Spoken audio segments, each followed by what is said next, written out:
So this pose we're going to do is called Banana Man, and it's really amazing to open up through the shoulders. So just come to sit on your seat. Hop up, maybe a little bit more gracefully than I just did, and adjust yourself. Remember, those are the standard steps. You want to sit, pull your little clamps down. If that feels good for you, take your hands a little higher up the trapeze, straighten the legs, and do that little shimmy thing to get the trapeze higher up around your tail. That's how you get it nice and snug, okay? Then come up again and get your long handles. And as you come down, you want to come straight into that wide leg. Okay, so you come straight into that. Now, look up at your feet to find your spatial awareness. Yes, you can do little circles. All right, and then threading the feet around like we did before.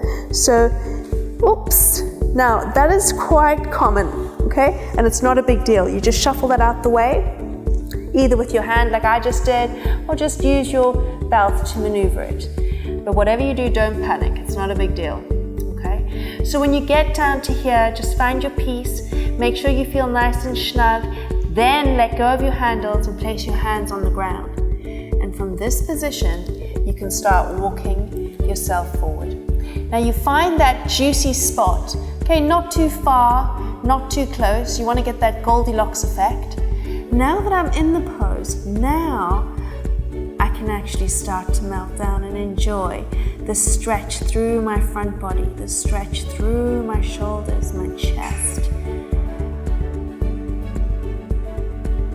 Alright, now when you're ready to come out, just bring your hands underneath your shoulders and then reach up and find the long handles. And then you're going to unhook. So find your feet, unhook one, come straight into that wide V. Unhook, come straight into the wide V. And then bring yourself all the way up. All right. And that is your Banana Man.